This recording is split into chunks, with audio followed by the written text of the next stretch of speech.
Salut la MIFA et bienvenue pour ce premier tutoriel pratique. Dans ce tutoriel, nous écrirons notre premier programme, sachant que dans la formation précédente, nous avons déjà installé les logiciels et outils nécessaires pour l'utilisation de Python. Voilà.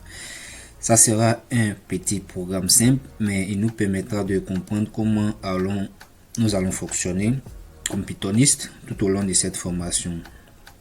Donc, pour ce fait, nous allons travailler avec trois outils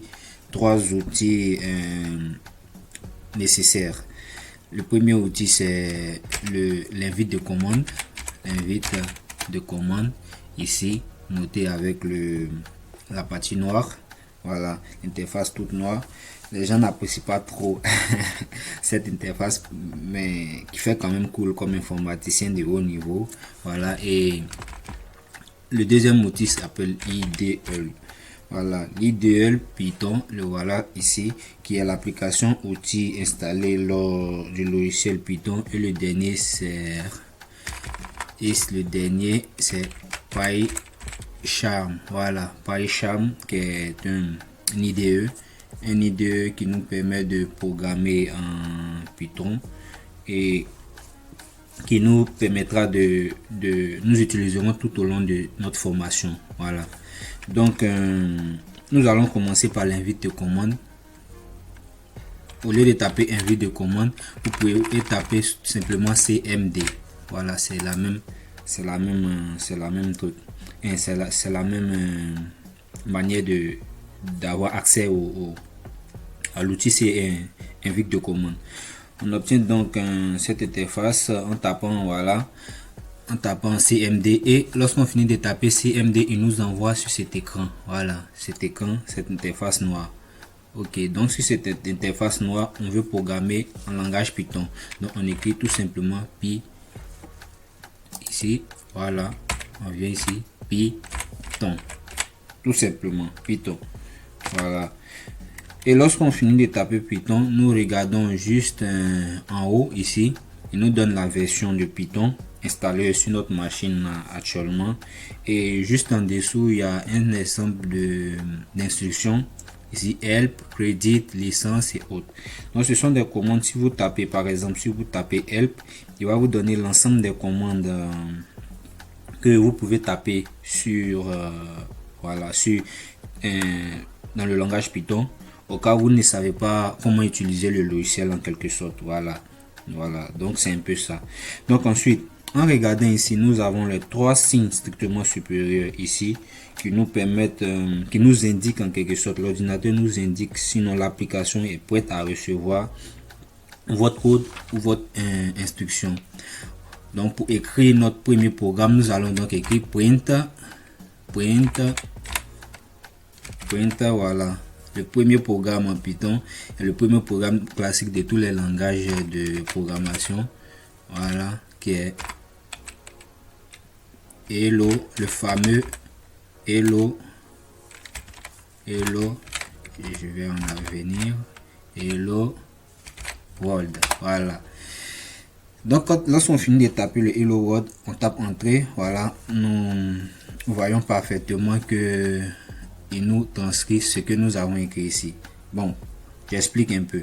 Le print ici, c'est pour ceux qui ne connaissent pas l'anglais. Bon, ceux qui connaissent un peu l'anglais comme nous, ça signifie imprimer. Donc on demande à l'ordinateur de nous imprimer ce qui se trouve entre, voilà, les codes ici. Tout simplement entre les codes ici. Voilà. Donc voilà notre premier programme ainsi décrit, un petit programme ainsi décrit. Donc pour quitter cette interface cet outil de Python, voilà, cette interface de Python, on tape tout simplement quitte, on valide, et pour fermer pour nettoyer tout ce code qu'on a fait, on tape CLS, et pour quitter maintenant cette invite de commande, on tape la commande exit. Ok, donc on avait parlé aussi du deuxième outil qui est IDL. L'IDL est à peu près pareil comme le premier, sauf que l'interface d'écriture, vous voyez ici la version de Python et ici le help, sauf que l'écran seulement est en tout blanc. Voilà, c'est tout. Donc nous tapons également notre programme ici. Pareil comme pour dans l'invite de commande. On tape ici hello world. Je vais en venir. Voilà. Donc on tape entrée. C'est pareil. Typiquement pareil comme pour l'invite de commande. Voilà. Donc on ferme cet outil. On va sur maintenant notre IDE Pygame.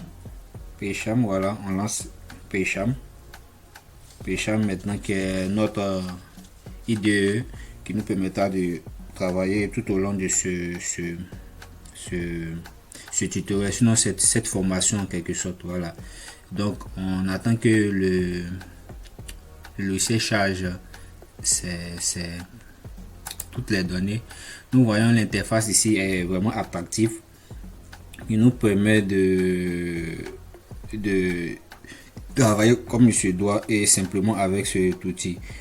Ici, nous travaillons avec ce tutoriel parce qu'il était attaqué et les IDE sont des outils 3 en 1. Quoi 3 en 1? Parce que si je peux m'exprimer ainsi, ils combinent en leur sein un éditeur de code, un source, des utilitaires d'automatisation des versions locales et un debugger. Voilà.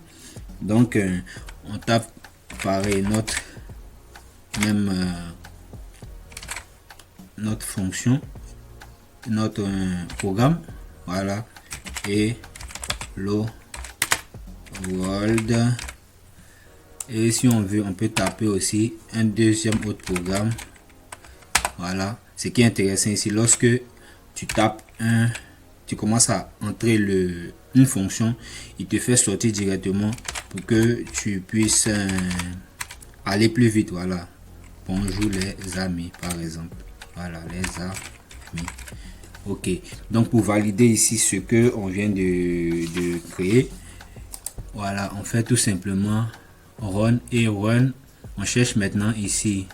Si c'est le fichier par défaut, il sort directement ici. Mais si c'est pas le fichier par défaut, on vient ici run, parce que vous pouvez avoir plusieurs fichiers ouverts ici comme le mien ici. Voilà, donc notre fichier ici s'appelle fichier 1. On cherche le fichier 1, on clique sur le fichier 1. Voilà, et il s'exécute et on voit le résultat de notre programme ici.